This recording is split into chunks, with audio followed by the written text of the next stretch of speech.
I would say if Business Insider were writing their story about Metaverse is dead by listening to Mr. Metaverse discussion, specifically this one, they would have way more better arguments for why Metaverse is dead. Hi, in this video, we'll be able to listen to some of the guests which we invite to our weekly Mr. Metaverse discussion. It's Metaverse platforms disrupting the existing environment, and if Fark will share what is needed to get the attention of the critical mass. So, Fark, what is disruption? So, I mean, I just want to say I'm not an expert in any kind of topic. I want to emphasize that always. I mean, I've worked with the Metaverse platform for the last 18 months in building it with Unity. However, I mean, the biggest challenges that Metaverse platforms have is first the validity from the critical mass, right? I mean, we saw several articles of Decentraland and Sandbox having issues with daily active users, and then they denied it and said, no, that's not true what's written there. And it was a back and forth between all of these, right? And at the end of the day, what we need to understand is the timing we have. The current timing is not the time to have tens of thousands of users on metaverse platforms. I know Roblox, they are doing a great job, have a lot of kids playing.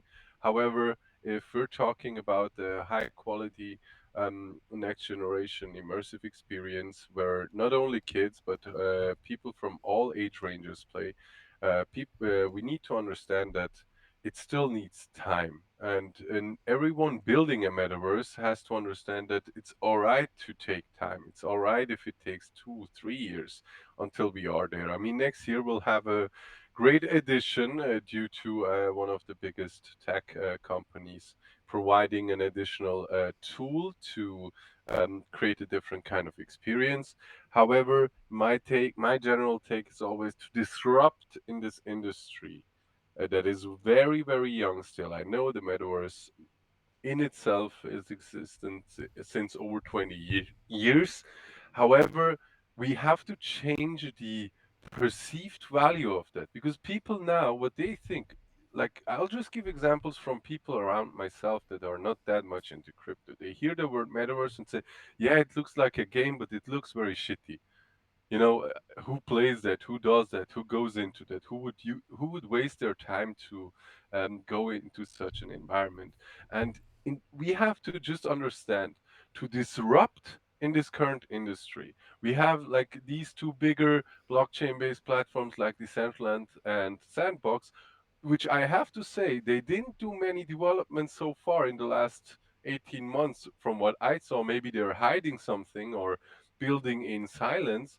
However, that's not the future that I see. I mean, I would never say just because they were successful during the bull run that they are the top shots. They're not. If we look at developments, if we look at real enhancement of mass adoption, those are maybe the ones that made it for one bull run. But for the next one, I think there will be many other players that can take a big market share. And we saw all these statistics in 2030, trillion dollar, sorry, multi-billion dollar market. Even trillions were predicted. Look, at the end of the day, we all have to be sure what we want to achieve with what we're building. I mean, my friend who's building his own metaverse platform, he wants to focus on his niche target group are kids and young adults, let's say. Others say, okay, we go into fashion, we need to get those high quality Unreal Engine 5 builders and build a very immersive experience that we can maybe connect to spatial computing. Like, it's still like a green field, same as crypto itself, same as Web3 itself. It's a green field. Everyone goes out, tries to build something, but we have to understand that it needs much more than what we've done so far. We are nowhere in regards to metaverse, and maybe I'm a bit too harsh, but to disrupt this industry, I'm not afraid of Meta of Facebook doing something or Google or Microsoft. Really, a lot of people say, yeah, but they have the money, they could do it themselves. Yes, they could, but they don't care. They all shifted to AI because that's the hot shot. And everyone who's literally building the metaverse for the future has to find ways, research, collaborate with other platforms. The market is big enough for us to collaborate with each other, to help each other out, to build great experiences with every other platform. And that's why disrupting this industry is not an easy task. I don't have the solution. Why I picked the topic was because it's very open to discuss with all the people that we have here. And it also shows that we are not at the state yet where we can say, yeah, this person is the greatest metaverse expert. I mean, let's give a shout out to Kathy Hackle. I mean, she was the how could I say, she was the godmother of the metaverse, all around social media, LinkedIn, top voice. However, even she has now a different kind of approach to that. Her title before on LinkedIn was I think a chief metaverse officer, if I'm not mistaken. Now it changed. Now it's about as she's a tech exec, spatial computing, ex metaverse professional. I mean, I'm not mad at that because it's obvious we're in a young industry. That's why people can shift into different niche areas very fast. So we have to accept the fact that it doesn't matter who or which platforms are building. What matters at the end is who can stay consistent until within the next 6 years, and then disrupt from that point onward. That's my key message actually. So I would like to give over to our other participants here because I think there's a lot of things we can talk around this topic. I think everyone here who's a co-founder, founder, or has his own metaverse would like to speak on that. Peter? I just wholeheartedly agree that there are going to be developments and breakthroughs that will happen within the metaverse and the use cases that I think will gain the most traction. And I think we need to understand what those models are. And at this stage, we need to make what, I really personally, I don't like a lot of the vernacular that we come up with for the kinds of, quote, metaverse experiences that we're creating because we are heading towards the metaverse. It is a destination, but we are on that journey to that destination where everything that happens on the web will have some layer of immersion. When you visit a website, you'll have a virtual office or a virtual storefront where you can ring a doorbell or start a chat directly with voice chat or text chat with somebody. Well, there are arguably some elements of that that currently exist. We are leaps and bounds away from where any everyday user of online interactions can easily plug into a virtual world just like they could with watching a Netflix show or going to a YouTube video and pressing play. It's not that simple at this stage, and it needs to get there. But until we get there, there are going to be successes. There are going to be failures along the way, and it'll be really important to observe and just let's not duplicate others' mistakes. Learn from all the failures so that we can really iterate into something that is going to really create meaningful traction and a renaissance of social interactions using these gamification tools. Can I add something? Can I add Yeah, something? sure. Yeah, I think like the topic here is like basically the fashion stuff you brought up, and I think we always have to take into account what kind of industry we're dealing with because like not every industry is the same in the metaverse, right? Like industrial clients are like more like straightforward. If you have enterprises, for meetings, etc., also straightforward. Everything that has to do with marketing and design, you might run into the devil wears Prada kind of, CMO. That like I have like I will give you an example. I have a friend, and they built something, in fashion, and then they asked for measurements for the garments, and then they the fashion designer or the company would say, but I sent you pictures already.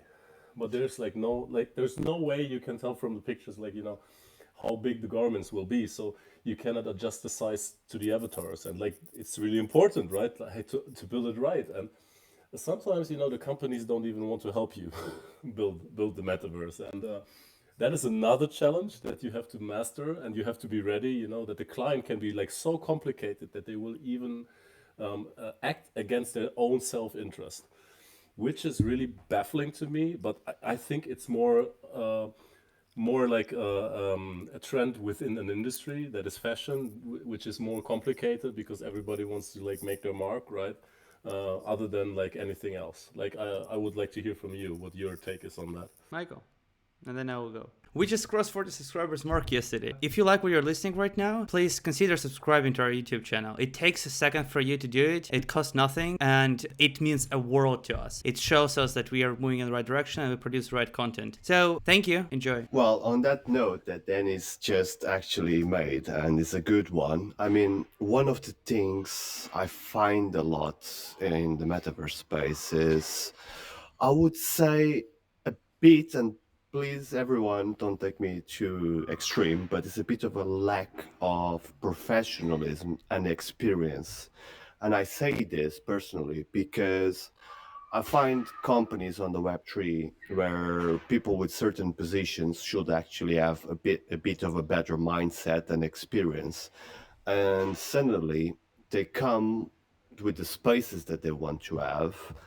And comparing the Web3 with the physical world, because I'm an architect on the physical world and I do projects on the physical world for companies, property developers, and then I have the metaverse experience, is on the physical world, all the companies that I've dealt with, they know exactly what they want, and I refine, I would say, 10% of the brief and the client's expectation.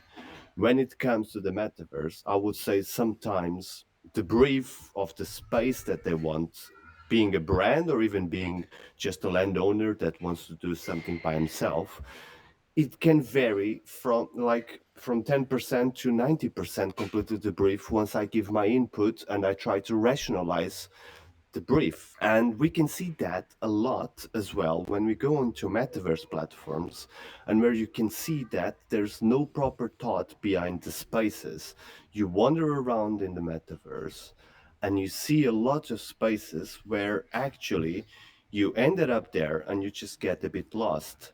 People are betting a lot on the metaverse in the back end, forgetting about is what is actually the space that people will actually leave that space. How are people going to interact with that space? What are we doing in this space? Are we selling? Are we wanting to conduct people through our products and reaching to a stage?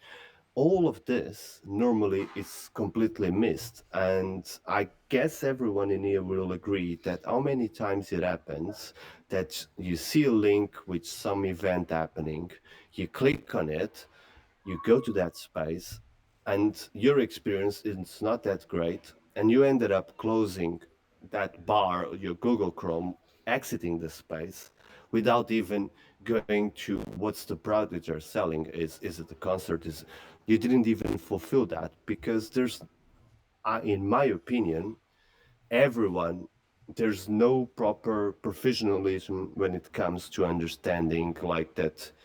When it comes to a 3D space, we need to have the Unity developer, Unreal developer, we need to have the marketing team, we need to have all of this on the background. But when it comes to consolidate the 3D space for a user experience, it seems to me that it's always the last thing that is actually thought about it, and they just hire any 3D developer that does a quick job. It looks nice, but the user experience is not that exacting. Great point from all the speakers. I would say if Business Insider were writing their story about Metaverse is dead by listening to Mr. Metaverse discussion, specifically this one, they would have way more better arguments for why Metaverse is dead. But jokes aside, let's give one actual example. We already speaking about Metaverse Beauty Week for this time. So one thing which I personally didn't like about that, even though I like the idea, I like the execution, but I didn't like the marketing side of things, because when we were discussing the fashion week a couple months ago, the beauty website, but Metaverse Beauty Week, was not even up. It was just like coming soon. So no dates, nothing, no expectations. It was like 2 months later it happened. So it was hard. I bet it was hard to prepare. It was hard to was done too quickly, I would say. It was maybe lack of planning, not sure on that part. But one thing which also not consistent, even if you go to their website, on the website it says the date is June, right? So it's 10th of June till 17th of June. But then coming this spring, so even the copy on the website was wrong. So all these like small mistakes also hard, because if you reading that it's coming June and reading it's coming in spring, your brain can confuse the dates and they confuse the experience. So it's one of the things that copy is also important for the website, and 100% on the delivery side as well. And uh, OG, who was visiting this discussion, originally was a news digest for 3 months, and we converted to Mr. Metaverse. But before that, I even I shared on Tense and the final news digest a story how the digest started. Originally, my idea was to host Metaverse Archives. And why it was called this way, it was to interview live people who has failed Metaverse projects.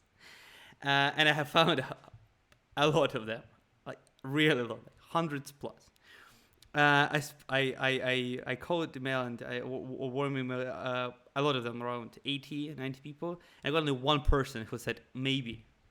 And then there's the right. No one would like to share what they had done wrong and what there was mistakes there. So I decided to go with a mystery discussion, and still the other idea was to bring positive things. So either bring the learning from the failed attempts. Unfortunately, no one to share what they did wrong. So the market in general has to do it again and try to learn from pieces and bits what they can find. And another part is there's too many negative news about the metaverse space for a long time, and there's not enough positive space and positive platforms to give voice to builders who's actively building. So that's one, the Mr. Metaverse discussion, and the Are You Metaverse Ready newsletter came as an idea to give this kind of platform and to show this kind of people and to show their thoughts and to show that Metaverse is not dead. Metaverse is up, good, and the Facebook a bit expanded the horizon, that more people now know about it. And one of the positive things it did, it brought a lot of builders who are still here today and building. So that's a positive things, part of things. The negative we all know about, but this is what I like most. And Fark, to your point, what you said with collaboration, I 100% agree, because I have spoken maybe with like 700 founders in last year, and most of them did, like I was saying, that we are building the metaverse. Like our startup, who just raised $250,000, $2 million, $3 million, are building the metaverse. And even though you cannot build even a good triple game with like a good level of triple game with this amount of money. So I 100% agree the metaverse should be built in collaboration. It's too big of a pie. It's a $1 trillion pie, not even a $1 billion pie. So on this I have a note, yeah, question, Andre. Sorry for sure. interrupting, because I think this is very important. The people that failed metaverse projects, um, I mean, you talked to some of them, only one said maybe I would join or talk about it. Yes. But may I ask if all those metaverse projects had an underlying coin, token, whatever with it, where they did a pre-sale and whatever not? Yes, around 90% of All them. of them, Yes, right? like Yeah, yeah, of course. not all of them, And like then I 95% can of them. answer your question why they Yes. wouldn't want to talk about it, because Yeah. 99% it was a rug pull, a scam, or they had no idea how big it is, how many people they need, and they thought they could just hire some developers on Fiverr or other places and build that. So just to make sure that our listeners understand, there might be thousands of builders, but there are some that really do not understand the scope of what you're building. So that's the big problem. But the ones that understand it, that who know how to at least grow sustainably and take their time, those are the ones I'm pretty sure will be very successful in the next 4 to 5 years. Just to add on top of what Andri said. Yeah, Yeah, that's an and can amazing I point. expand on that as Yeah, well? sure, Tim. Yeah, yeah. So, on to Frog's point is that metaverses are very complex things to build. They're not easy, and they're very expensive, very difficult to maintain. majority of communities are not going to want to build out their own metaverse. So that's the point of layer one platforms. I build on a layer one platform where there's 4 million registered users, 50,000 weekly, 20,000 daily. The reason why no one's ever heard about it is because they have a stable economy. The coin is not traded on the market. Like Frog's point is that you want to add value to the metaverse by bringing in people who want to build it, not speculate on some currency. So you have to have a stable economy, and stable economies are boring to talk about. So that's why Decentraland and Sandbox are always in the news with low daily active user counts, is because the people want to report on the speculation and not on the people who are actually building. Thank you to the watching to the end. If you like more exclusive content, you like the memes, or you'd like to learn through the text, consider subscribing to our newsletter. Links in the comments down below. Thanks for watching, and probably you might like this video.